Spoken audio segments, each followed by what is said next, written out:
Annual review. All right, 6:00. Call the meeting. We'll get started. I'd like to introduce Delegate Heather Sagnail.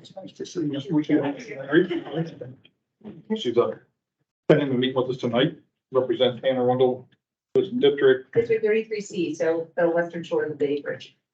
Right in our back door here. So hopefully get some constructive information tonight. So, all right. Good evening. My name is Tracy Shelton, Chair of the Chesapeake Bay Bridge Reconstruction Advisory Group. Open this meeting of the advisory group, hereby call the meeting to order at 6 p.m.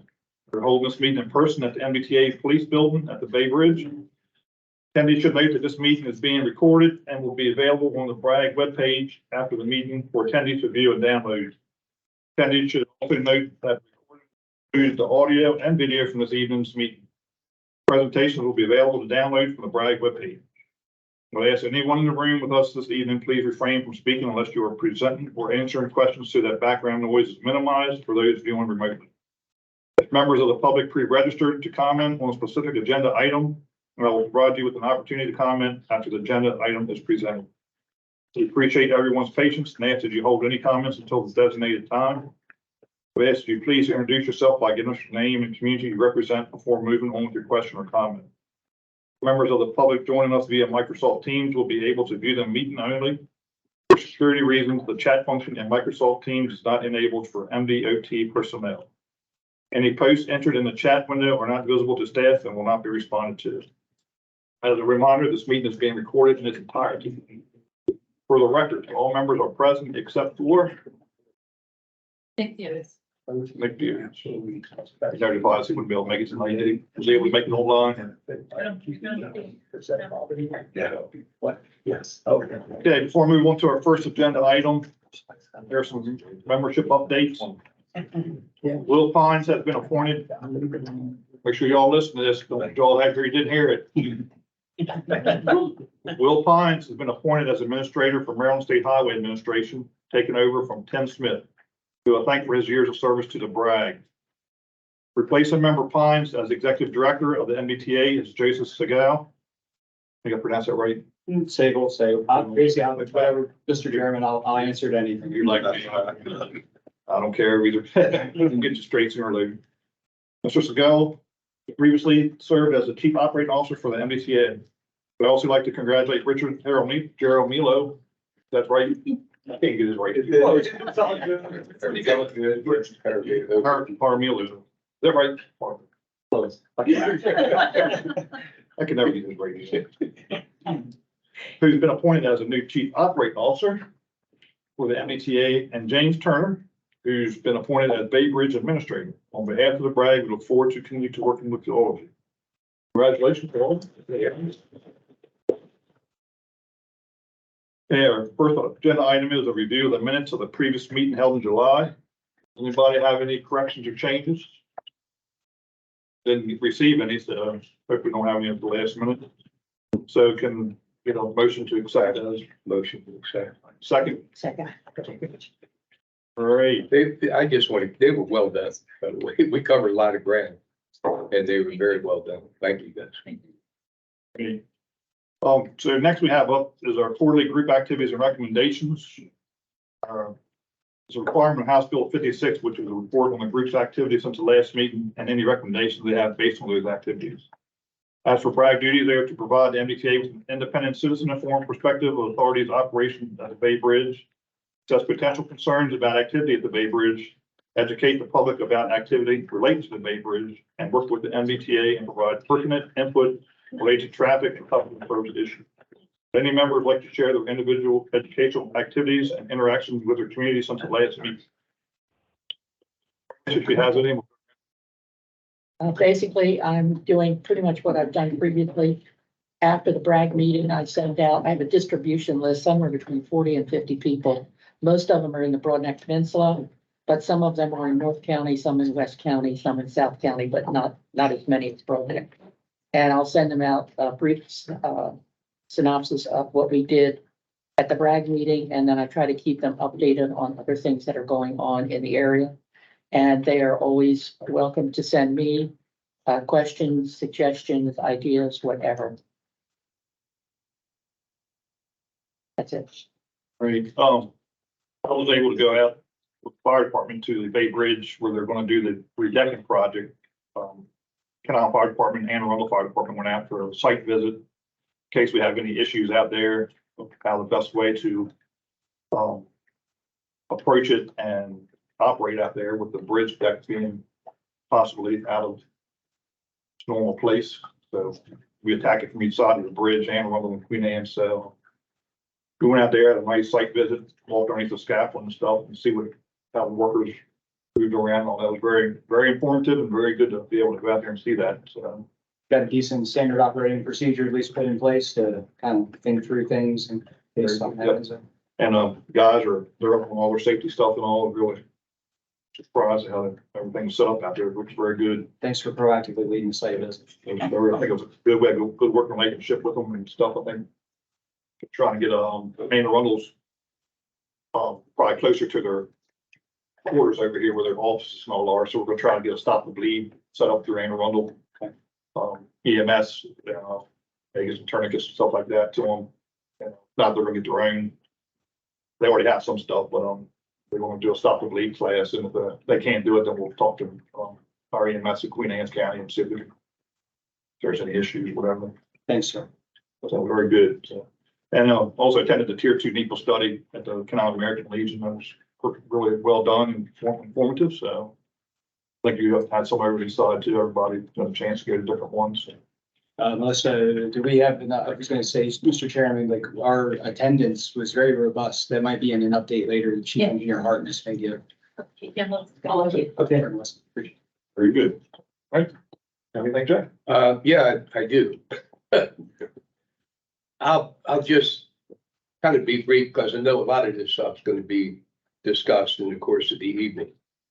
But as you guys know, this was not a good quarter for reach to beach traffic for Kent Island. We had so many issues.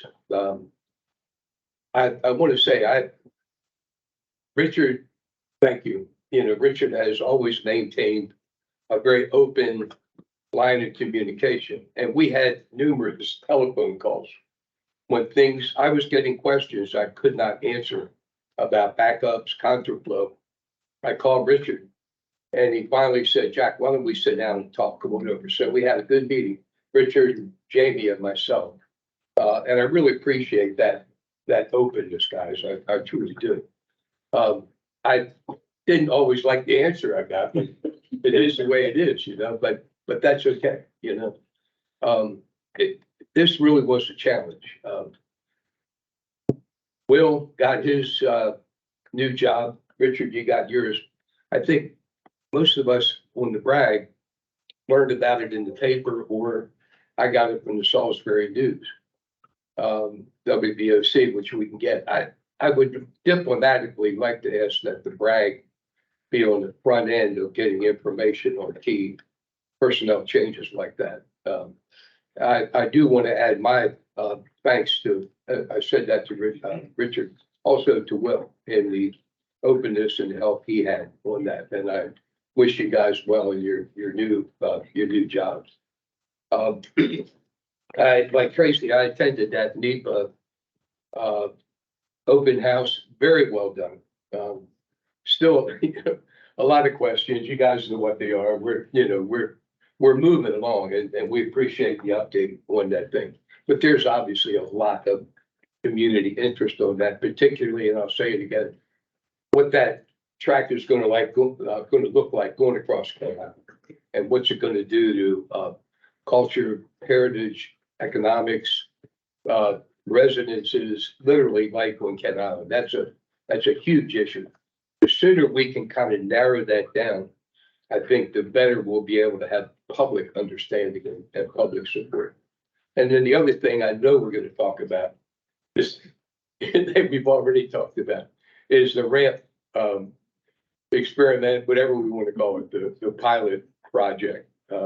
That's all I'll say. You know, there's a lot of concern about that. Thank you. Jim?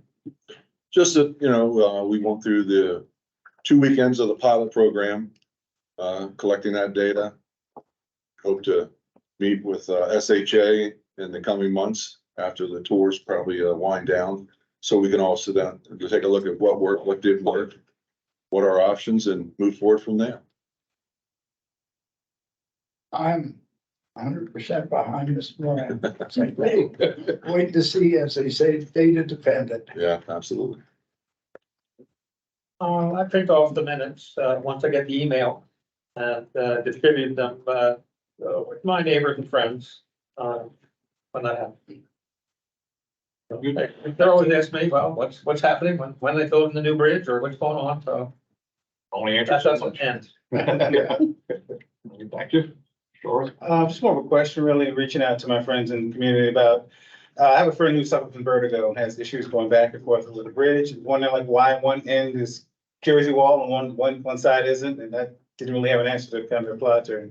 That kind of impacts her ability to kind of drive safe over the bridge, because obviously if you're driving, I think eastbound, you don't see anything coming westbound, it's kind of open. I think that kind of does off our equilibrium a little bit. I didn't know if anybody had an answer to that question. I'm giving a very elementary one, and there were two bridges built in different eras and kind of design standards, but I'm going to defer to chief engineer since I'm not a structures engineer by education. But that's the very honest elementary reason why you see the different delineation and protection walls on the different bridges. Jim?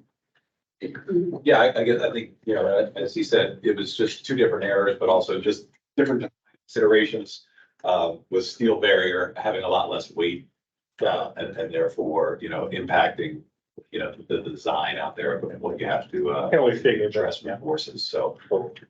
Thank you. Absolutely. If we can provide that number, any additional follow-up there, more than happy to. Sure, But appreciate it. hopefully that at least helps. Cool, thank you. Not the vertigo situation. No, okay. It's way past that, but it's okay.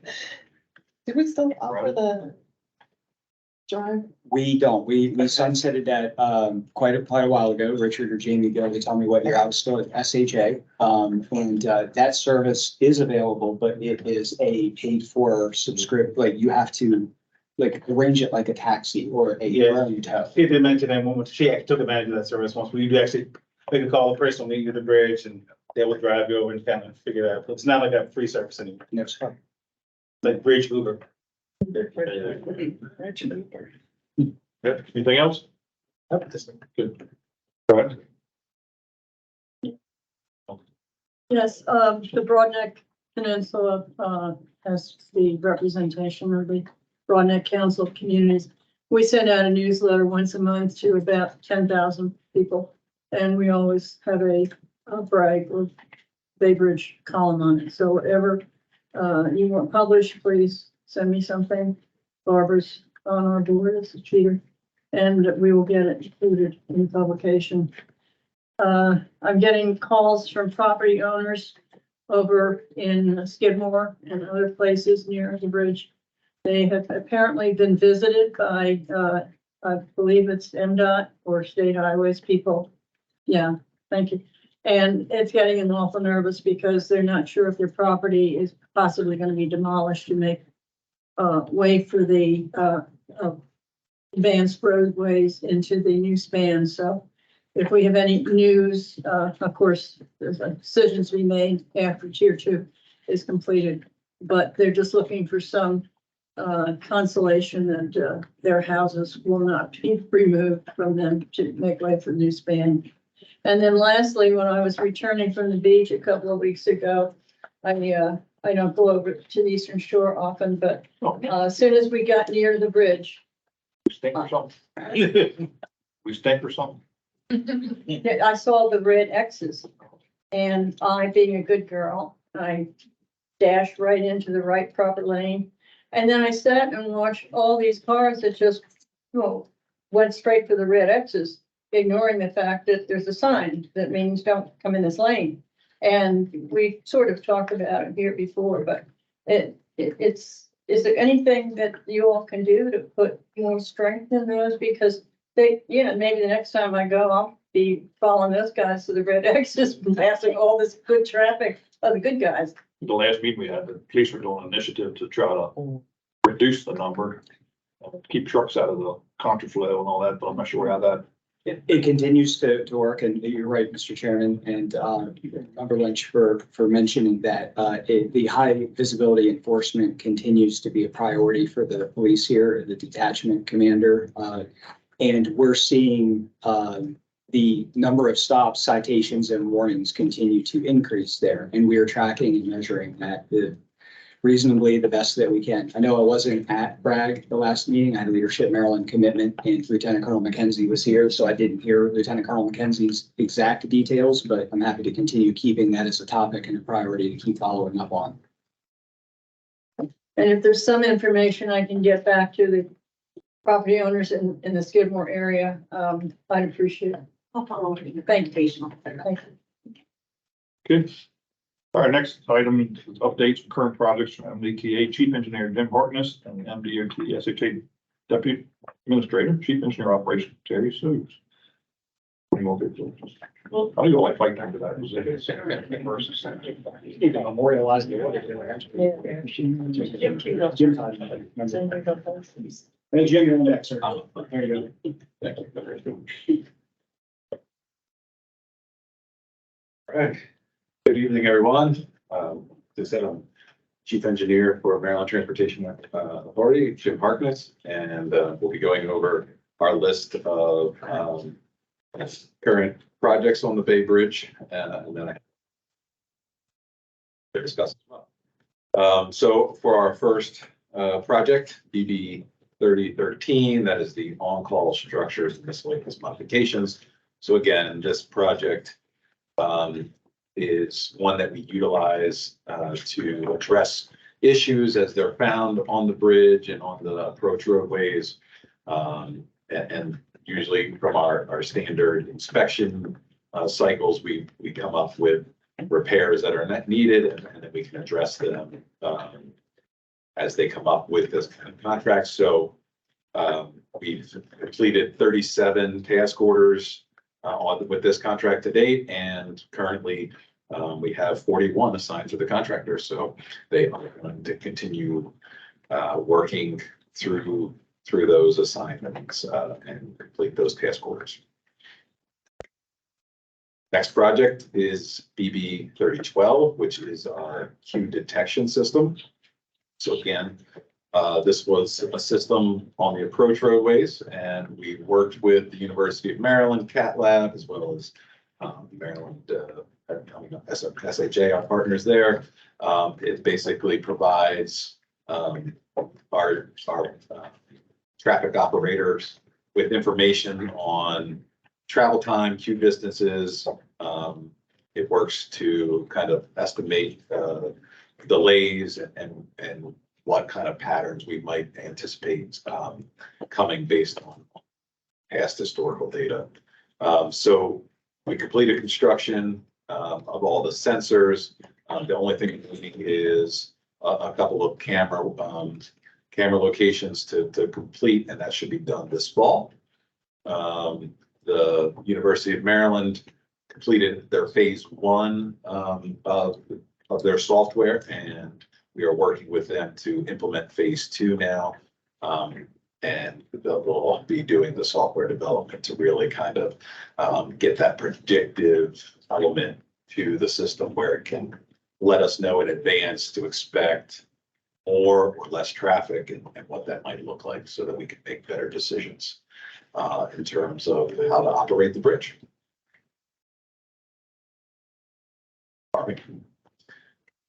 Next, we'll move on to BB 3017. That's our eastbound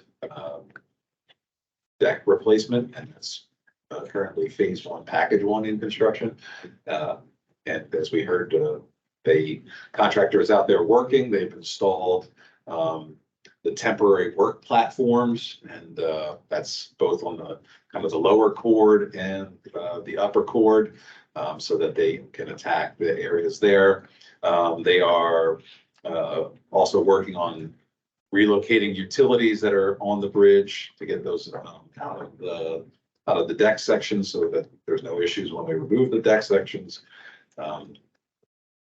on the structural steel work, they're having to remove the rivets that were originally holding, all the beams together, and then they are replacing those with bolts, and they're strengthening and putting strengthening plates on there.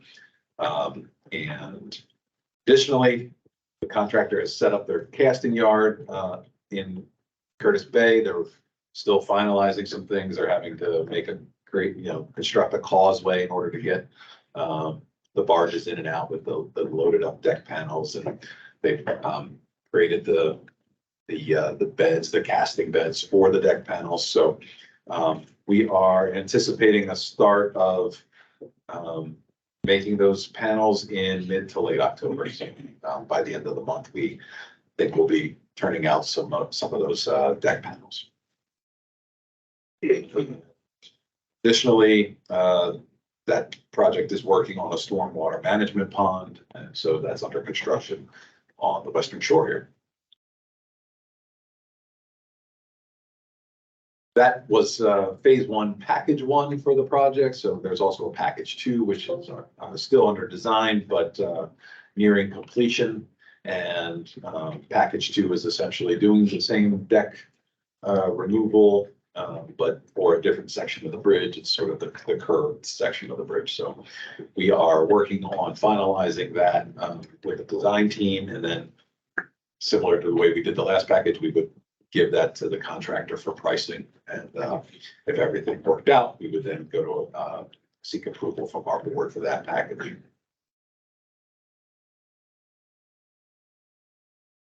All right, so then we have two contracts that are in design. We have a new contract, it's the follow-on on-call structural repair. So it's this is just a contract that we just have every few years as we use up the on-call capacity. We put out a new one and have folks bid on that. So that's what this project will be. We are hoping to finalize the contract documents by the end of the year. We would turn that over to our procurement group, and we would see that be advertised next spring. And we would be able to get a contractor underway late summer, early fall next year. So not much to that one. And then our last project is BB 3004, which is to construct the maintenance equipment storage building. This project is one that we've kind of gone over for a while. We had put it out for procurement. We did receive bids, but we had some issues with the bids that came in. And so we decided it was in the state's best interest to cancel that procurement. And we are now rescoping that project, and we are kind of limiting the scope, downsizing it. And so we're maintaining the aspect of the vehicle storage. We have eliminated what was the construction inspection piece of that, so a new building for that. So we will still have the equipment storage building. We will still have, there's a water main water service upgrade to increase the pressure for the existing fire systems on this side of the highway. So we're still doing that work. So we have to sort of repackage those documents. We have to go through permitting again. So we will be working on that, and that is kind of a lengthy process. So we're looking to advertise this probably in summer of 25. Okay. So that wraps up my update on projects. If there's any questions, I can answer those now. Excuse me, Jeff, could you review those dates again? You can actually start casting the new panels. Should be by the end of this month. This month, okay. Curtis Bay, Yes, is that correct. and the actual beginning of cutting and removing and placing? Did I miss that? No, we believe that will be in mid to late January. Okay. We think at this point. And Tracy said that, you guys went up, fire department went up. I know when we did the last redecking, there was an invitation to BRAG folks to go up at night. And I think we found it. You don't want to go the way we went. Yeah, Oh, I don't want to go the way you did. the way he went is involved a lot of stairs and ducking under beams and things. He went from the water up. No, man, we don't want to do that. But, you know, just in a reasonable way, I would say, but it was really informative. So if something like that were, of course, we went up on the coldest night of the whole daggone year, you know, on top of the papers. I do that on purpose. I know. But thanks, man. Yeah, we'll keep that in mind as we get underway out there. So once you start pulling those decks up and replacing those decks, you're not stopping till you're done. We're working through spring, summer, fall. That's the plan. That's the plan. Yeah, And that's the plan. do we have any feeling on what it's gonna do to the traffic? Does anybody put any thought to that? It should pretty much be what you experience with the work we have ongoing now.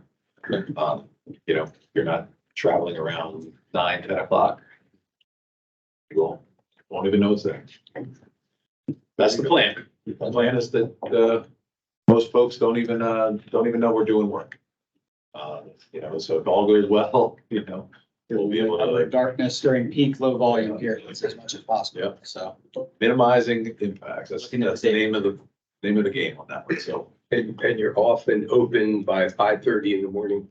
that's the plan. You know, I just, as a reminder, that worked last time around, you know. There, I think the very first panel, Mary Tracy and I were on the phone, remember that? The brakes locked up on the truck going down or something. That's a different issue now. Yeah. But everything worked perfectly last time. So man, you know, hopefully Yeah. this time will work. And then, you know, the idea of the impacts, minimizing the impacts is the same. Obviously the execution on this one is different than the other one. The other one was, Yeah. you know, we had cranes on the bridge. Right. We had the deck panels, trucked up onto the bridge. Here, we're barging the panels and they're gonna be on the water. Cranes are on the water. So, you know, that makes it a little different. Yeah. You know, adds some complication. We have 2 cranes on site. We will be adding 2 additional cranes over the next couple of months in preparation. These cranes were the smaller cranes, you know, for getting the materials up there to build the temporary works platform. Those will stay because the work platforms have to kind of transition out of from where they are and start, you know, moving into the others, into the other sections. And then the bigger cranes will be there to actually, you know, start to do with the lifts on the panels. I think the concern is the steel plates. So, yeah, so Because, you know, we're not, expansion joints, when we did them on the westbound, I mean, Yeah. that's what everybody slowed down. And I know the slabs are depressed, but I think people will see them and there'll be a learning curve for them. Maybe. If they don't need to slow down, so. we're not saying that there won't be possible impacts from some things like that, but we have done a lot of work on the engineering side to try to minimize that as much as possible. You know, there will be part of the, you know, the deck, existing deck, new deck, it doesn't exactly match up profile wise. We're trying to increase a little bit of the slope to provide better drainage. So, you know, we're gonna have a little slight bumps at, you know, from old deck to new deck. But we're gonna have these, you know, we've worked instead of steel plates, we recessed it, made a, you know, a link slab pour, so. How thick are those plates? Yeah, I think because it's kind of the section, the way we sectioned it up, it's about half the thickness of the deck. It might be 3 to 4 inches Wow. of what we're kind of placing there. So it's not just steel. We're not just slapping steel across the top. What's your best completion date? For package 1, we were in, I want to say 2025. I think it was around the early summer. We're trying to see if we can beat the summer rush, but the package 2 would follow up right behind that anyway. So as long as everything works out with package 2, and we would roll right into package 2. So we would basically hop onto this side of the suspension span and start doing the same thing. So if things worked out, that would be the way we. So then that would finish in another year and a half, so somewhere. in the- If you public the information of the steps that you're taking to complete the upgraded bridge anywhere in any publication, because a lot of people are interested. And if there's something already, We are, Melissa, do you wanna? Yeah, there's a website that I've sent around the website for the project, so, the construction schedule and all the different elements, as well as press releases. Yeah, at any point in time, that website will be updated and be the most current, completely transparent, forward public information that we have throughout the update of tier two's process. we're wondering, and this, I know that you can't answer questions till you're through with NEPA 2. Sure. But we're curious as to whether that bridge is gonna be demolished. In other words, you've got two old bridges and we don't know yet whether you're gonna have an 8-lane bridge. But, it would be a nice bridge for pedestrian and bike traffic, but Well, that's expensive. all part of the, All four phases are about $1 billion. I doubt that bridge is coming down. That's my bet, so. Well, yeah. I had, okay, okay, I had a few other. I had one question for, Okay, member Diotis could make it tonight, that question, if you wanted to update on the dehumidification system that's on a bridge, if you have any information on it. We did include them. We can put it in the next meeting, Yeah, put it in the hold it. minutes. In the next- He gives we always ask a month and a half ahead for any request to be on there, and he just did that this afternoon. So Right. we've told him that you probably wouldn't be prepared for that. We'll try to get information at a later date next week. So, yeah, I think I can certainly be better prepared next week, to give that update. The system is functioning well, so I mean, it's good news. We can certainly give some data point to next week. that was good news from you. All right, and then I know we had a few questions that did come in. And so, just while I'm up here, just try to address some of those. We had questions about the drums and cones that we have. And so I think, after or since the implementation of the ALCS system last spring, we've removed approximately 550 drums or cones from both shores. There are still around 250 devices still on the approaches on either shore. Those devices at this point, they're planning to remain there. We have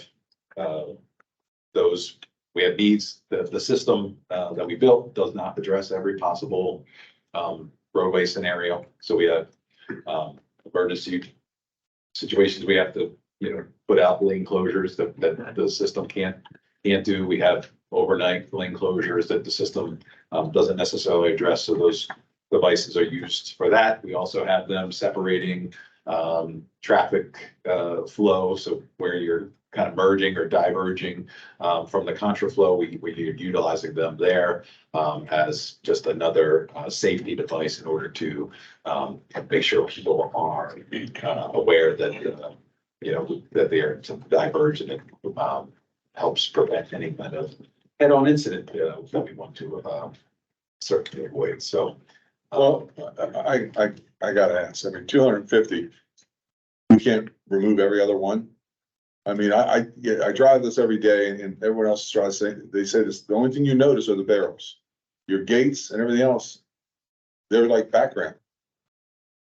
You got barrels all the way from the ramp that you closed, all the way to the bridge. I mean, it's just, it's a 20-year construction site. I think that. That's what we want people to notice those drums, and that's what they're there for. They're channelizing devices. We want them to channelize motorists. So, But every one of those 250 barrels had to be moved by a human being, and that was the purpose of the gates. No. Safety. I mean, what are we looking at time-wise now from when we had no gates and we were moving the barrels to the There's gate. only a handful of drums that actually have to move to implement any of the two-way scenarios. So it's, So what are the rest for? Well, one of the things that ends up being, I gotta say, Commissioner Moran, is when we put the homeland security, the emergency management, the evacuation management, and, you know, when we talk about the readiness, and one of the many things MDOT at SHA and MDTA have been world-class, and I mean this, world-class, is our traffic incident management. And when we look at the scalability, you touched on a great point there, Commissioner Moran, of the human factor to move the barrels if needed. Let's say a scenario exists out there in a natural disaster, a homeland security event, in a mass evacuation or anything else needed. Administrator Turner to mobilize to get additional things out there takes even longer as well. I understand the stigma, certainly as a citizen myself and as a transportation professional, of looking at barrels and translating the construction, but I'd be remiss if I didn't say we have very intimately looked at this. In fact, Administrator Turner and COO Jaramillo are probably tired of me asking about it. We've talked through scenarios, and I know that Administrator Turner, if we have a chance to reduce any more as we get more comfort, I want to knock on a ginormous piece of wood when I say we see trending with damage to the gate systems down and strikes through enforcement. We want to keep doing that. We want to make sure that our motorists, our commuters, our citizens, our travelers through Maryland are familiar with that.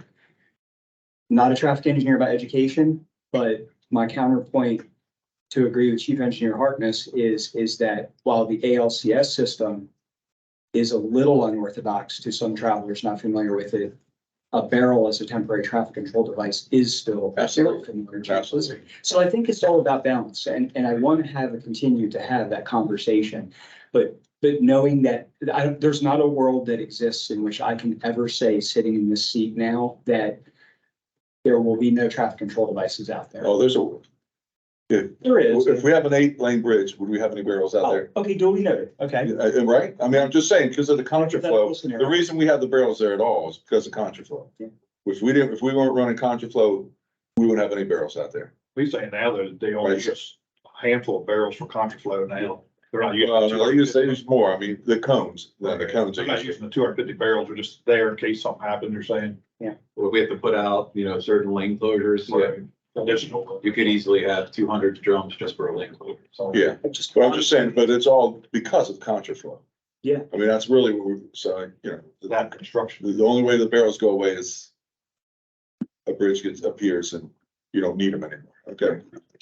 So yeah, well, we pray heavy on that. A lot of construction goes away after that too. Absolutely. You better believe it. Yeah, no, I totally get it, but I get that asked all the time. Why do we still have so many barrels? Why do we have so many cones?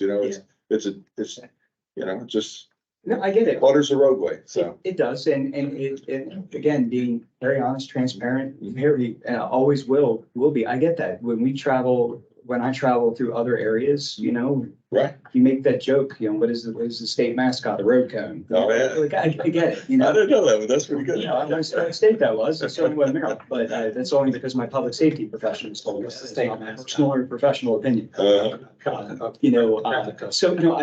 do get it, but Yeah. I really to advocate for Director Rice, Director Pulliam, who's not here, for traffic management, Director Decembre, for Chief Engineer Seuss, that our traffic incident management program and how we approach that, it really comes down from an engineering and an operations standpoint of leaving them kind of there.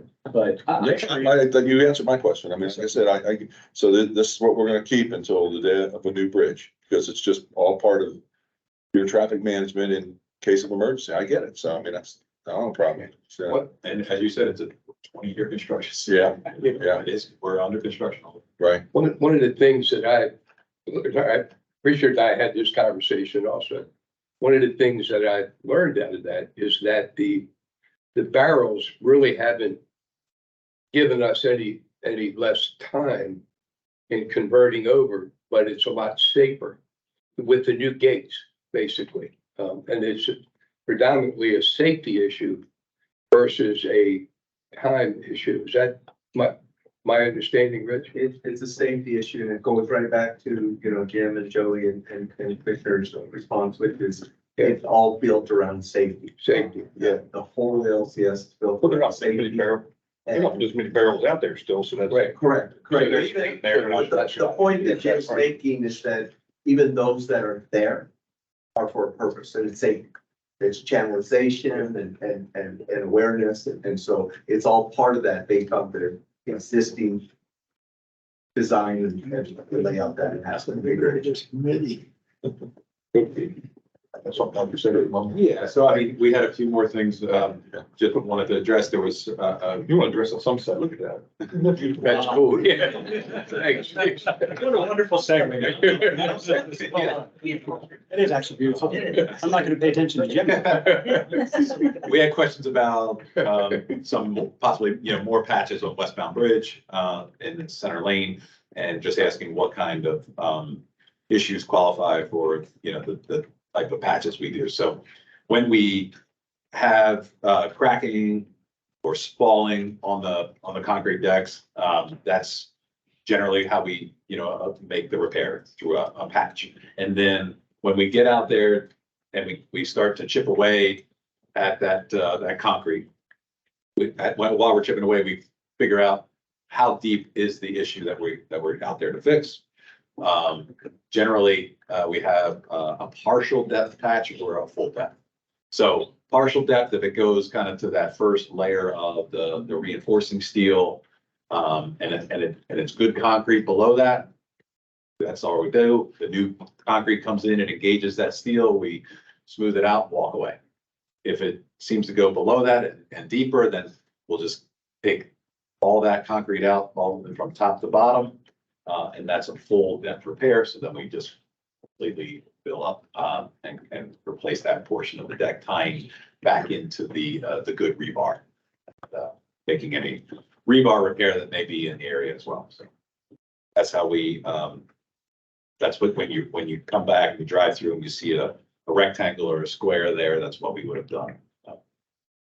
And, you know, it's sort of whatever the concrete tells us we need to do, that's what we intend. And then we had a couple of things on the lane use control signals and enforcement, automated enforcement, and question was how could delegations help in this matter? And I think we may have talked about it at a previous meeting, but the current enabling law for automated enforcement doesn't encompass lane use controls at this time. So I think, you know, MDTA certainly offer to review and provide feedback on any kind of proposed legislative changes that this group or any other group may feel are recommended.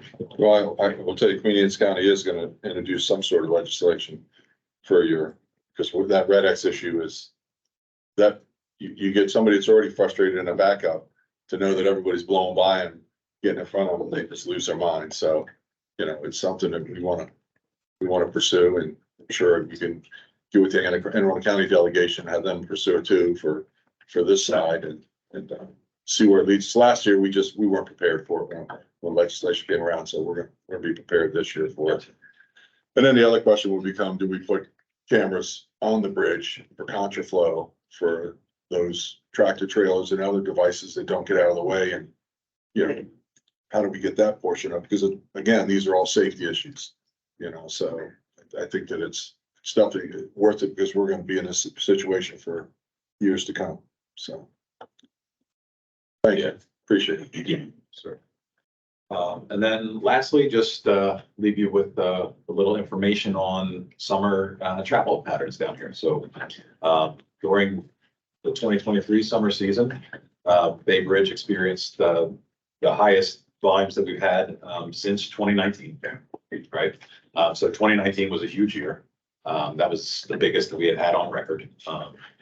2018, 2017 were pretty good as well. So 2023 was about equal to 2017 and 2018. Not quite up to what 2019 was, but regardless, we had a lot of volume back this year.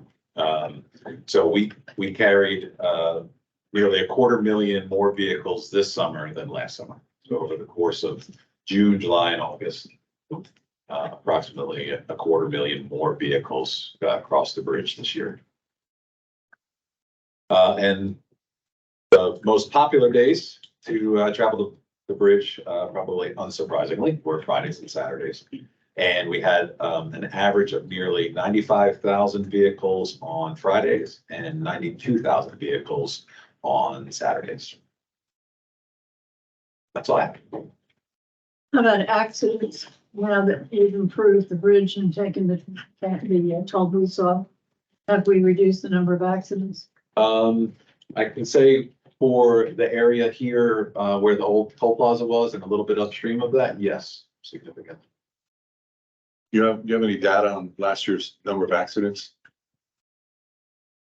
Readily available? Not at my fingertips. No, The only reason I say that is because I don't recall as many backups this year as we had last year. And if we've got 250,000 more, things are working, so. I can get back to you on that. Yeah, there's Yeah. no rush. I just Yeah. curious, if we have a year to year and there's those that are disabled and there's accidents. I mean, I know you probably have them in different categories. Yeah. And the October one was the last, the 2-car accident on the westbound bridge that, when we were doing the pilot program.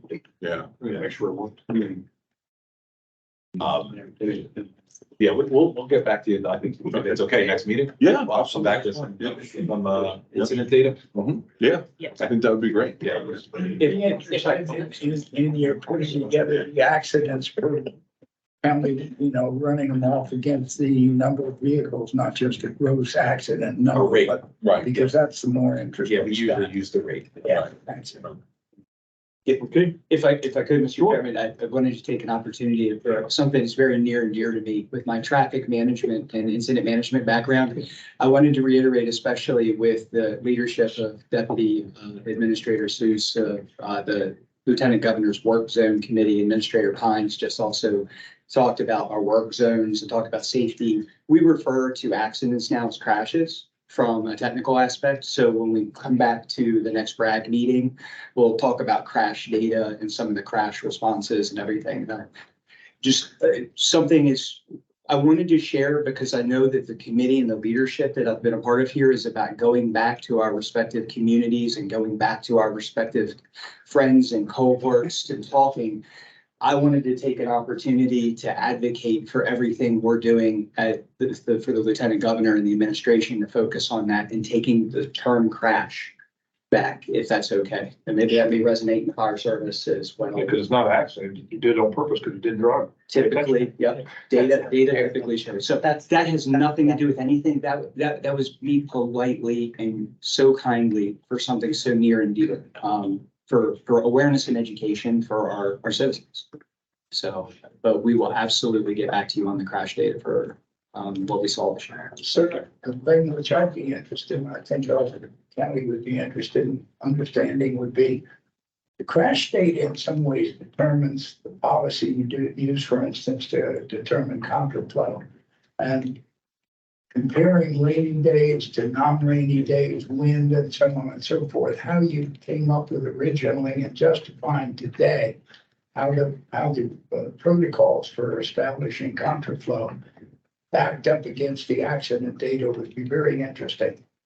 You understand? I absolutely do, sir. Yeah. And that's one of those things where it comes in for the human factors of managing risk. Like we can look at the manual of uniform traffic control devices and tell us like prescriptively this and this and this and this. When we start to take a look at managing the risk of a wind gust, a wind speed, the road weather conditions, the visibility, it really does start to end up being a human factor of calculating the best safety for the citizens, the voters. So I want to say we can put some science in. We'll come back to you with the data and have some conversation there. But one of the things will always be, especially with Administrator Turner and his team here, feet on the street of making that determination, good, bad, and different, agree, disagree, not having necessarily an opinion on it.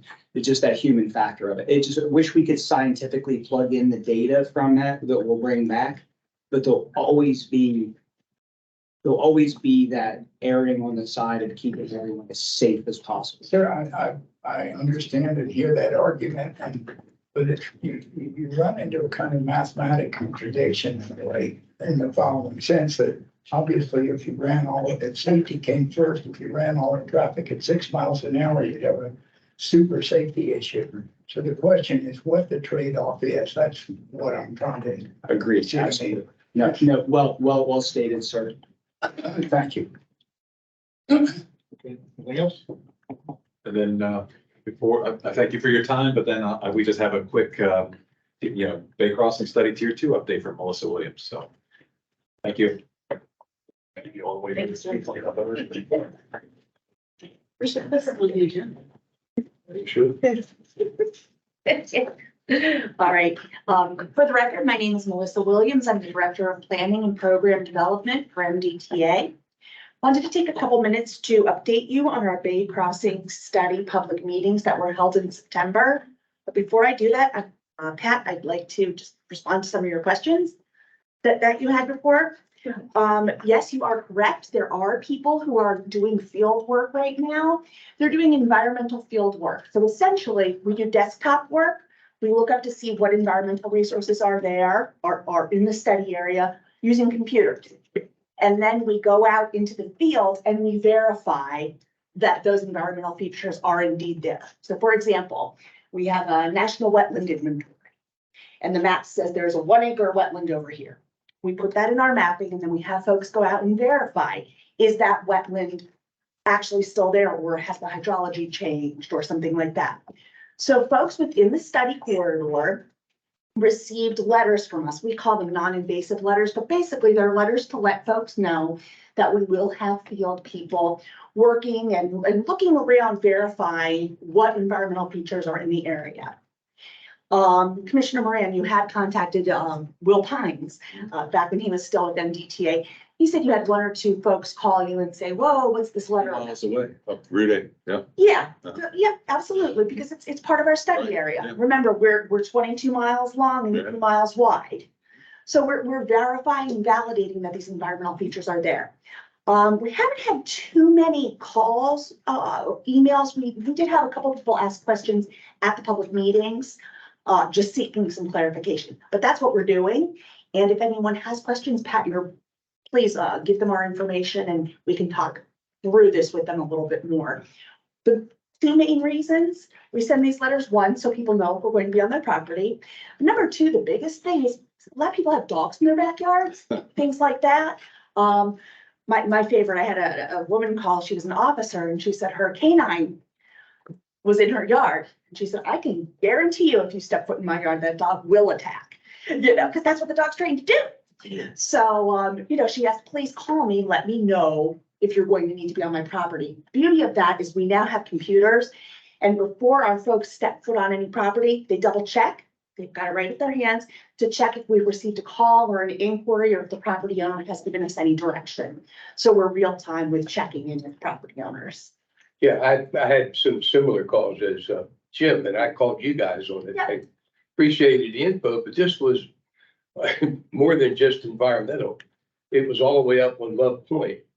And it had to do with potential impact of the historic view shed of the Bay Bridge because it's considered on the National Register of Historic Places. And that's considered environmental to us. I'm sorry. Yes, view shed is an environmental feature. Yeah, Absolutely. but it was perceived in the same way as intimidation because they were objecting to the panels being, Oh, no. being, and I was able to Yeah. relay that, but there's a lot of consternation when people come on your place. Well, yeah, people get nervous when you say I'm gonna be on your property. Yeah, So hopefully, with the letters that we write and the education that you folks are helping share, we've alleviated the concern that some folks had.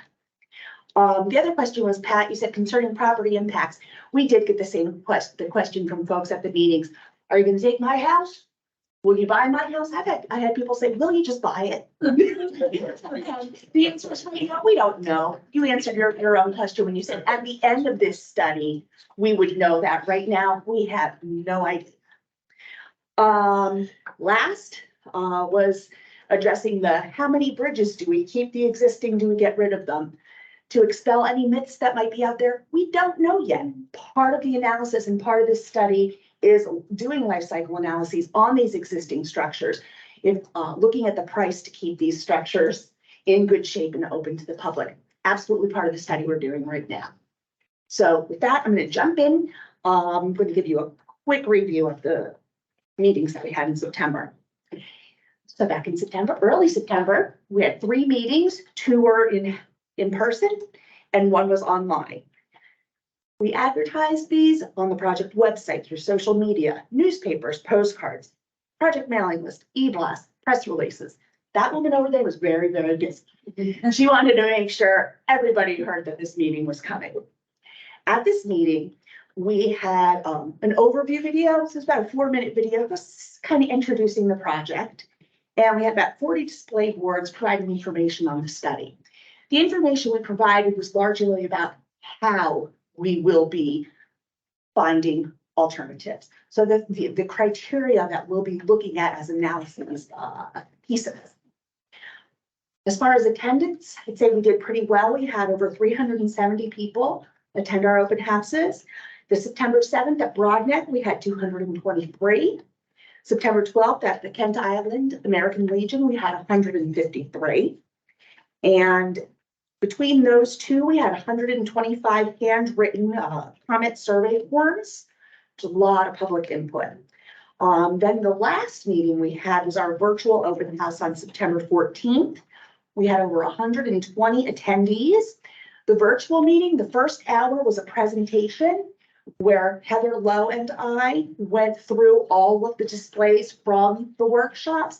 And the second hour was question answer. So folks were typing in comments and questions, and Heather and I were answering those comments and questions.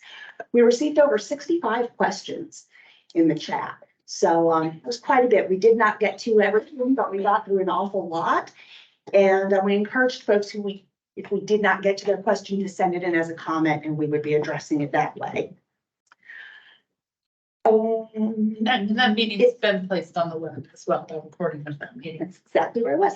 So a lot of you were there. We're at the in-person public meetings, but like Melissa said, the online meeting is on the web right now. You can watch that at your leisure. It's 2 hours long, but you can watch that at your leisure. And in addition, all of the displays are online, so you can look at them individually. Some of the traffic, I'm calling that traffic, but some of the traffic displays are very complicated. There's an awful lot of information. And I know for me, I like pulling up that traffic slide and zooming in and really digging into analyze and understand that information better. So you have 2 options. Comment period for these meetings are open until October 16th. So folks, if you want to get back to your constituents, let folks know. They can go online, look at the displays, watch the meeting. They have until the 16th to provide any comments that they would like to. In addition to the public open house survey forms, an online equity survey has been on our study website. Had over 1,500 people respond to our equity survey, which is phenomenal. It's just wonderful. Why an equity survey? Some folks asked us that question. Why? Well, it's really important to us to identify and learn the needs of the minority, low income, and other underserved populations within our corridor and who use our corridor. So we're really pleased with the number of folks who responded, and we're hoping that will inform our process even better as we move on. Remembering the goals of our project were to have an equitable process as well as project outcome, ensuring that we are reaching our communities while we are planning the study and while we are doing the planning for the project, as well as with what the actual outcome is. So what's next? We will be back out to the public in the summer of 2024. At that meeting, we'll be showing you alternatives. There will be lines on paper showing you alternatives of where crossings might be. But not what kind of crossing. Is that right? Okay. Yes, what kind of cross? Yes, as well as what kind of crossing. Very good. Now, we will not be talking about the type of bridge, but we would say bridge, tunnel, bridge tunnel. Okay. Yes, we have that information, but not necessarily the types of spans. Understood. Word a bridge. In the summer of 2025, we will be coming back to the public again with MDTA's recommended preferred alternative. Those words seem swirly, but what that means is, at that point, MDTA says, we like this alternative. We think this will address the purpose and need the best. We take it to the public. We get public input, we get agency input. When we spend the next couple months working with Federal Highway, addressing any agency comments, public comments, and then come 2026, that is when we are hoping to have that final decision when Federal Highway would say, yes, MDTA, we agree with your preferred recommended alternative. We agree with you and we will sign that document with you and adopt this as our NEPA document. So that's our goal. So where in that, next 3 years, do you have to declare, or how do you do it, where the funding's coming from? Because I know that's a part of this. You can't go forward with that. You're right. Before that final document would be signed in 2026, 2027, it's the end of the year. That's why I say 26, 27. We would have to have a financial plan developed and Federal Highway would be weighing in on that. And if you don't have a commitment, do we have to go back to square one, or do we, No, does it sit it's a limit? plan. You don't have to have the money in place. Right, We don't have to have all of the money programmed in our capital program. We have to have a plan for how we would move forward. Is it a valid, viable, fundable project? okay, Is what they're looking at. thank you. Jim told me to make it quick today, so. Very good. For a lot of information. Quick. Well, you know what? So many of you were at the meetings. I started by thinking I was gonna put up a bunch of slides and I said, no, you've all looked at them. And if you want to, you can go back and look at them again, but I thought you would want to know that, and you had great turnout, lots of really, really good input too. So. And thanks for all the hard work you all put into it, because that was. But, I forgot my question.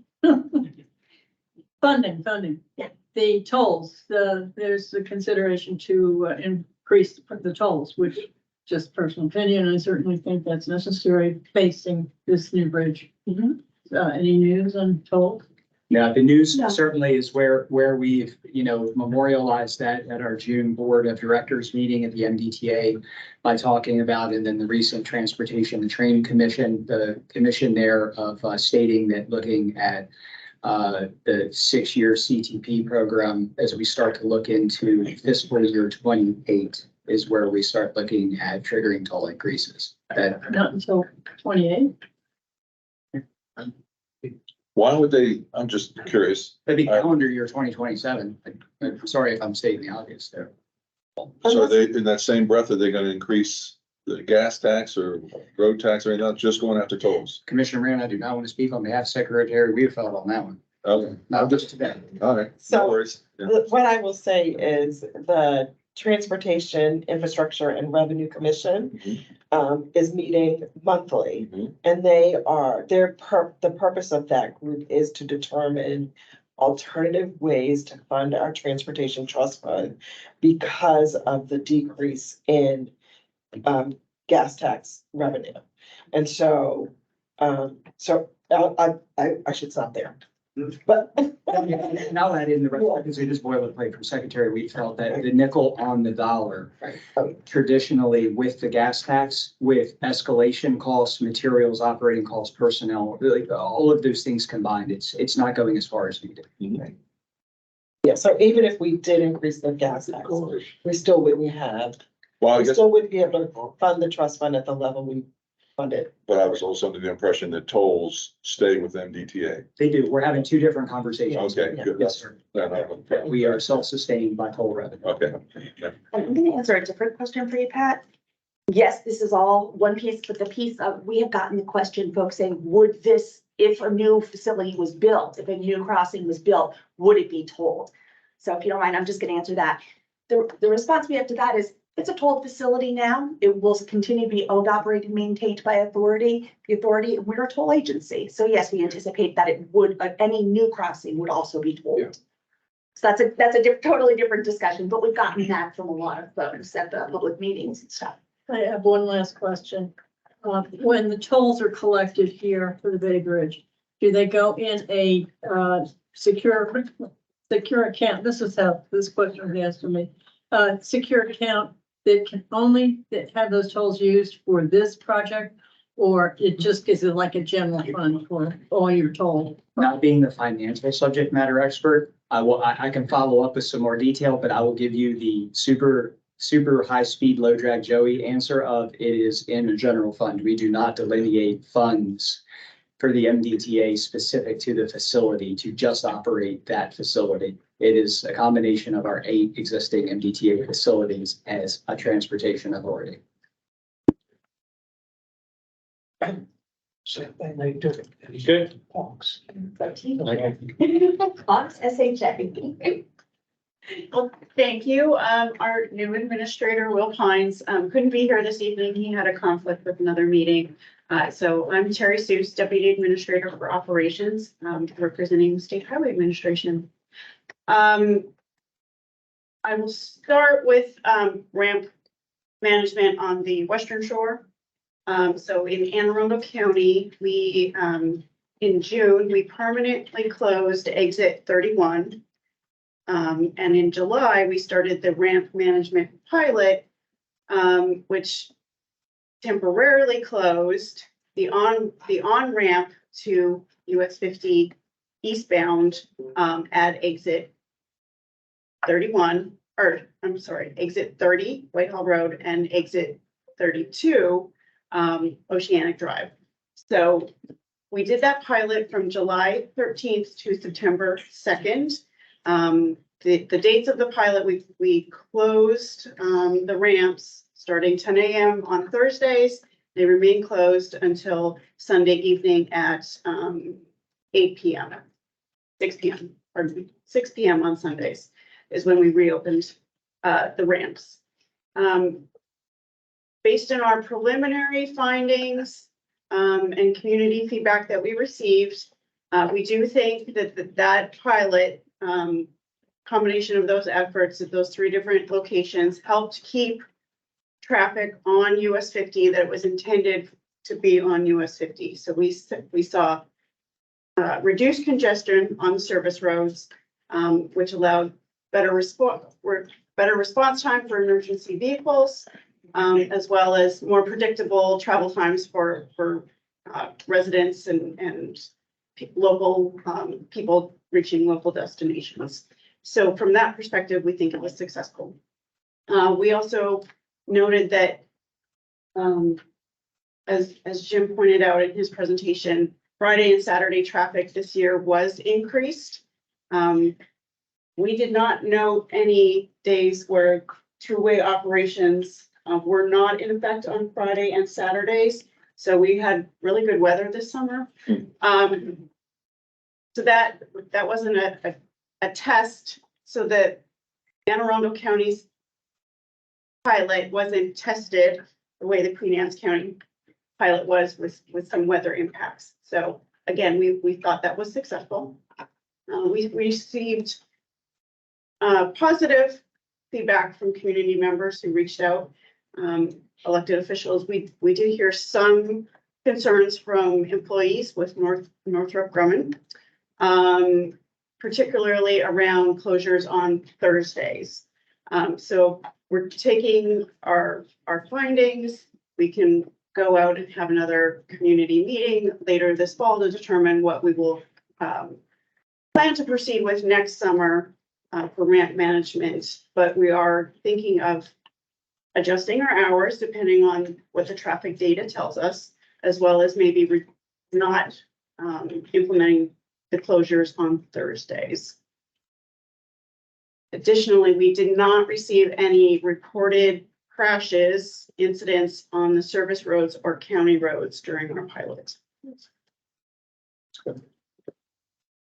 Any feedback on the animal? I want to add one thing.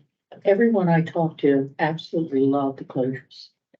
They said they could get to and from their homes off the service roads much easier than before when they backed up. So they are happy. Thank you. And Annapolis, and people that live on the shore, come to Annapolis every day for work, have made the same kinds of comments, that that traffic is obviously flowing a lot better than it really does. So I have heard that. Yeah, feedback from the communities on the Southern Service Road, Whitehall Road. Everybody appreciated it. They could get in and out of the house, they could go to the store, and they could actually get home. So it was, I thought it worked very well. Good. And closing 31 was a great idea. And let's say people moaned and groaned, oh, I gotta go up at 30 instead of 31. Life's rough. But they adjusted. No, it was a very well done. Good to know, good to hear, thank you. That's good to hear, because I initially got a bunch of complaints about 31 days, so it's good to hear. Now, our Eastern Shore, Queen Anne's County, we did 2 pilot weekends. We intended 3 weekends, but Tropical Storm Ophelia kind of interrupted some of our plans there. So we implemented closures on September 16th and 17th, Saturday and Sunday, as well as September 30th and October 1st. So we closed on ramps to westbound 50 at exit 39A, which is a service area, exit 38A, which is Duke Street, and exit 37, which is Maryland 8. So our preliminary findings, and again, this was just implemented last weekend, so we're still working through the data. So we did find that we reduced congestion on Maryland 18, which is Main Street, west of Castle Marina Drive. So the Main Street traffic did seem to flow better. However, we heard numerous complaints, primarily from residents who live along Route 8. And they did not like being detoured several miles east to come back west on US 50. And as was noted on Sunday, September 17th, there was a crash on the westbound span of the bridge. And two lanes were closed on the bridge. There was a 16-mile backup because of that delay. And of course, when something like that happens, everything behind it is going to be congested. So there was probably nothing that was going to work well on that day in particular. So with that, because again, we're still working through our analysis, welcome to hear any feedback from residents or anyone who's driving through there. Well, Deputy Director Seuss, I want to personally thank you. You got this ball rolling for us, and all the commissioners, county administrator, and our staff greatly appreciate it, because for once we're trying things, and unfortunately we hit the perfect storm. That 16 miles happened in less than an hour. It went from 8 miles in 30 minutes, and another 30 minutes. It was 16 miles. Bike week, everybody coming home from bike week, motorcycles everywhere. It was a little bit, but our emergency services still made it. You still made it to the accident, up and over, and got through. But yeah, believe me when I say the hate mail's flying, but it is, because we have a section. The difference between Queen Anne's County and Anne Arundel County when it comes to traffic management is you have access roads here, a north and a south, that end 2.5 miles from the bridge with 3 exits.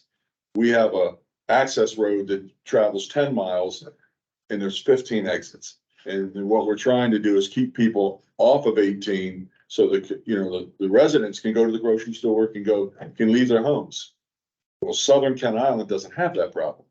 They can come up Route 8, they can turn right, go to Target, go to the hardware store, go to restaurants, go to grocery stores, or they can turn left and get right on the bridge. Well, we throw a total wrench into that works when we said we're going to close that ramp. And now they're feeling, they're appalled that they have to spend an extra 15 minutes. And I understand it, and I sympathize with them, but then, there's another 20,000 people that live between the 5301 split and Castle Marina Road. And they have just the opposite feelings, that they were finally able to leave their homes. So we're looking forward to next year, maybe trying it again or modifying it or looking at the data. So, we greatly appreciate the state's help in this, and definitely want to be part of the team and moving forward. And I think it was your suggestion at the last meeting that we hold some town hall meetings. Absolutely. And really decide on what the goal is, how we measure success before we decide plans for next year. And I talked to our county administrator today about it, and we were originally going to do them next month, we said, we knew you guys were on your tour.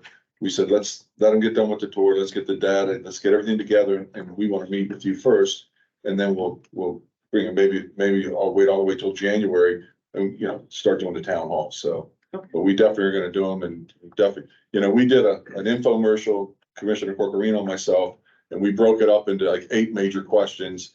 And that seemed to help a lot, because we got the same response over and over again. Put up a toll booth at the ramp, have the cops sit there and stop people from getting access. The things that we've all talked about over the, years. And, the public just think that, you can do these things and you can't, and they don't understand why detouring them. They don't understand that, if you stop the mergings right before the bridge, that traffic doesn't slow down and it continues to flow. So, that's the whole purpose. If we can show them that it stays, faster to stay on Route 50, and especially in Queen Anne's County, because we call it the McDonald's at Casa Marina, it's 2.5 miles from the bridge. And when you come over the Kent Narrows Bridge, that's about 4.5. The bottom of the bridge is about 4.5 miles from the Bay Bridge. But when you come over, that's from Casa Marina to the bottom of the Kent Narrows is probably about 80% of our backups. And if you can show those not constant red lights and the traffic's moving, we hope people stay on Route 50. And that's the whole purpose of this. And so we'll have to see where it takes us, but that's, there is some positives in there with a bunch of, I wish we didn't have the accident, because that was a great weekend, because it was very heavy traffic. And that's, one of the things, I don't want to change speeds here, but with MDTA, how do you count the traffic, on Saturdays? I know we do, the side with the more traffic and more volume gets the third lane. And I get that, and I think that's the way it should be. But how do you count traffic? Like, for instance, when I know this year on Saturdays, we left contraflow open longer. Normally it was maybe end at 1 o'clock or between 12 and 1, whatever it was. This year it was running later. It's because there's more volume. But once we start to back up, how do you count the volume? Because once the vehicles slow down to 20 miles an hour, 15 miles an hour, then the volume's never going to be there as it is at 55 miles an hour. So I'm just curious how you adjust for that, so that, because that's a question I get asked also. And I don't need an answer today. I just, something, food for thought. No problem. Yeah, I agree, Commissioner. And, we look at that, and, Richard historically, and now Jamie and team look at those vehicles per hour and those thresholds, and it's constant. I mean, speaking on Jamie's behalf, he doesn't sleep at all between Thursdays and Sundays. Oh, believe me, Holiday Mondays between Memorial Day and Labor Day, for sure. And I know he's checking, because when I text him and ask the VPHs, I immediately get them. That's a conversation we can certainly come back and have it next week. Yeah, I mean, I think we can explain it to the public, because the minute I say it's the side with more volume, then the response is, well, when you're going slower, you're not going to get the same volume. And that's a true point. So I'd like to know how we address that, so we can put that to bed. So. Yep, happy to. I think all of us have had those questions, Jim. It was one of the deals that I get asked. I can't explain it, so anything that you guys could do to help us to carry that message would really be helpful. That's exactly what I was going to say. So it kind of, as I was heartfelt relating as our advocates and our leaders here with what you go back and do to champion and hear and bring back the voices. That's why I don't mind having that conversation, even if we do it annually to talk about it, so that we do as much education and outreach and being able to help communicate the why. Right. Absolutely. So I'll just like to extend it back to the Kent Narrows Bridge, because from there to Casa Marina Road there's a terrible area there. That rest of the island can, like Route 8, get up to Target. Yeah. Food line, all that. They get back home, don't even touch it. But everybody in Chester, they can't get anywhere. That's what I mean, Go to the airport up there. So they're an hour to go. Last 10 to westbound 50, take it or. Yeah. So boat taxi. Something, but it's just, Well, again, the pilot that we tried, then we'll get the data from is phase 1 of 3. Yeah. Right. So there's a phase 2 to get us to the Kent Narrows, and then there's a phase 3 to get us to the split. And, it's complicated. Very complicated. well, like I say, got more exits then. Well, and, there's a lot of staff out there. Your staff was outstanding. You know, they did a great job, you know, setting everything up, moving it when they needed to move it, but it was a lot of people. I know that's a lot of overtime and it's like, yikes. So correct, so the Ken Island area is more complicated, requires more staff, requires more resources to. But everybody did a great job. I was out there with them and I drove that loop so many times because I wanted to make sure, you know, the people saying it's 2.5 miles. It's not 2.5 miles. It's 1.6 miles. When you leave the ramp and you go to the McDonald's and back to the ramp, it's 1.6 miles. And, you know, I averaged at 6 miles an hour, or excuse me, 6 minutes.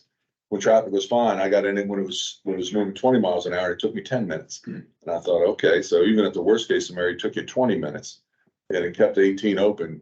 To me, I would pull that trigger. So we'll see. Mr. Chairman, Jim, Yeah, I just wanted to add for, you know, some, the discussions on how do we know the volumes. So especially under that queue detection project, we installed sensors out, you know, Way before the backup. Route Boulevard and off on the other side past Ken Island. So Okay. we have a decent coverage on those queue detections. So that tells us exactly the flow outside of most congested areas. So we do have tools that we can do that. And then even if we are in congested, we have some models that can tell us, you know, what that equates to in vehicles required to see how long, as you said, an 8-mile queue develops in you know, 30 minutes. Right. We kind of know what's feeding into that. You know, Right. and so we can calculate that pretty quickly. Anything else? That's it. Sure. Thank you all for the updates and much needed information to take back, everybody take back to their respective jurisdictions and people and spread the wealth to everyone. Stuff about the people study, which is explained tonight, and all the exits and all that, good information. So please take it back and get it back to the public so they can squash some of the rumors that's going around. And it's positive. We're trying to do that. It's our job to do. Next, we have unfinished business. Right now, I don't have any unfinished business outstanding from the July meeting, unless a member has something they would like to bring forward to the group. Only once. All right, next we have new business. And next on that is our Bay Bridge Run. Our only item of new business is monitor the upcoming Bay Bridge Run. And I turn the floor over to Bay Bridge Administrator James. Your first splash down here on the bridge run.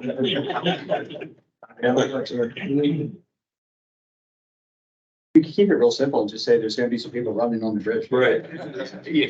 And then there won't be. So good evening, I'm Mayor James Turner. Currently serving as your acting administrator here at the Bay Bridge. I just wanted to briefly bring up the bridge run. This year's bridge run is once again hosted by Corrigan Sports, take place on Sunday, November 12th. Coordination is ongoing. We continue to work closely with the 2 counties, supporting agencies to help plan a safe event. Oregon's projecting roughly 15,000 participants this year, and there are currently just under 14,000 registered to run, which is up 6% from this time last year. As in years past, we'll be closing the eastbound bridge on 94 to set up. 2-way will be established on the westbound bridge. We have 1 lane east, 2 lanes west, and of course you can see potential delays both directions. Messaging will go out prior on our DMS boards, portable DMS and signs to warn motorists of the event. So hopefully folks will take that consideration, stay home and help us out. So it really does help. Most people do pay attention, stay home, and we see minimal delays because of it. The finish area, there's a post-race party with live music, food, refreshments, which is open to runners, friends, and family, and located at the Chesapeake Bay Business Park. Looking forward to another fun, safe event. And for more information, you can visit thebaybridgerun.com. Good. Awesome. Thank you. Any questions? Thanks, sir. All right, now we'll open the floor to comments from members of the public. Anybody?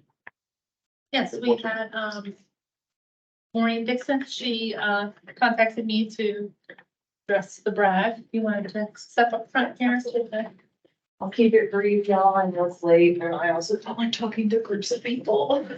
This is the first time I've talked to a crowd this big, probably since college, so I'm a little nervous. You messed up y'all's dinner. Well, my name is Maureen Dixon. I live in Annapolis and I'm a volunteer and a policy advocate with the American Foundation for Suicide Prevention. So I'm here. I'm sure you can figure out why. I want to start the conversation again about some kind of barrier system on the bridge. So instead of sitting here and rattling off everything that I want to rattle off that I wrote down, I think instead I'd like to have a conversation and just kind of hear where you guys are in that and what I can do to help kind of get some traction there. I take where I'm at. I go out there a lot of times, long-term fire department, fire boats called out there, and stuff like that. That's why I would propose to build a low-level bridge to prevent this, if possible. I'm not an engineer by far. We have an expert here who can weigh in. That would prevent me any, we wouldn't need overhead structures then either, I don't think, because we'd be building more piles, I guess, and stuff, so that would eliminate a lot of overhead stuff that people can climb on. Yeah. And it would be however high off the water wouldn't be So that it's not, as high as it is now. yes. I'd be remiss though if I didn't act on acting interim executive director Brian Miller's behalf and say that would cripple our Port of Baltimore with not. Or you'd have to do like a tunnel, like Yeah, a bridge. It'd be a low level bridge to a tunnel with a shipping channel to come back up to a low level bridge. You'd have no overhead. Yeah, obstructions, less maintenance, less, I mean, that's mine, but the tunnel's another issue. You have maintenance on that and stuff, unfortunately. So I'm not an engineer, so. Yes, That's just my, because we go out there all the time, 1 and 2 o'clock in the morning. It's February, Yes. it's July, it doesn't. It doesn't, yeah. That's right. I used to work for the Anne Arundel County Register of Wills, and I can tell you from the death certificates that I've seen that it's far too common, far too common. I absolutely agree with you. And I think, after the Golden Gate is almost finished with their netting system, so I think we should follow in their stead and think about what we can do to prevent our folks. Is there any data on that? About it. Is there any data on the Golden Gate? I have some with me that I can leave with you. I have stuff, this is a lethal means reduction, architectural barriers and structures from the AFSP that I can leave with you. So it's got some information on it that I think is gonna be really helpful. And it includes stuff about the Golden Gate Bridge in there as well. A suggestion just for something new, but like I say, I'm sure you've all looked in the stuff, they put gates up there now, stuff trying to protect people from climbing, but it doesn't stop somebody from like that. Yeah. Same guys, That's twice, 2 that's- years ago. Yes.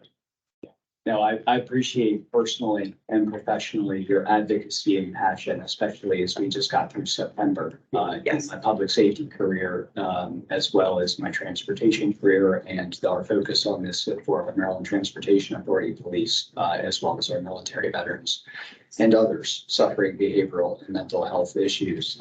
It is something that is certainly personally affected me in my life, in my career as well too. One of the things that we talked about, and this came up in our discussions, even at the Maryland Association of Counties conferences with this discussion, is our focus with administration and with Secretary Wiedefeld is to focus on placarding, signing, advocacy. Yeah. To do as much as we can. I would like to hear more specifically. I appreciate you leaving the material on the Golden Gates example. Yes. I know it's a different structure with things. And I don't want to just use a broad brush and simply say that adding some of those devices and systems do create major structural engineering challenges for us for weights that were never Yes. intended on 1950 and 1970 type structure. The thoughts of going in where they are. But I don't want to say that they're not. I also would like to recognize, let's have a conversation, but also if there's something near and dear to you, it's not my committee, but if Mr. Chairman, if there's something that you would like to say in addition to a conversation, I'd love to hear it. Amen. You're welcome to come Mainly back. just, I'm very passionate about mental health advocacy, and as somebody with lived experience who has survived a suicide attempt, I apologize if I get a little emotional. This is something that's very important to me. And what gives me purpose is producing lethal means for other people and having a bridge that, while it doesn't have pedestrian access currently, it is still, people can still access it by vacating their vehicle on the bridge, which also creates other conflicts and dangers as well. So I just really wanted to take the time to reiterate how important it is to consider some kind of barrier system because we are losing people every year. We're losing our people, we're losing people that come and travel from other places. And even though we've reduced how much we talk about it in the media, which sometimes helps reduce attempts, there are still folks that we're losing. And I think something needs to be done about it. Well, thank you. Thank you. Thank you Thank you very for much. coming tonight, and you're welcome to come back. You'll probably see me again. I'm so passionate about it, I'll probably be back for the next one. Do your pains, so you're welcome to come back if you have any other suggestions or ideas, or you run across. Some information and stuff, so thank you for coming tonight. Thank you very much, I appreciate your time. Thank you. Hey, think that it, Melissa? Public comment? Lisa, yes. All right, our next meeting scheduled to take place on Wednesday, January the 3rd at 6 p.m. Everybody good with that? Yep. Okay, may I have a please have a motion to adjourn the meeting at 7:35. Thank everybody for coming tonight. Everybody has a nice Christmas, I want to leave before we come back next. Thanksgiving,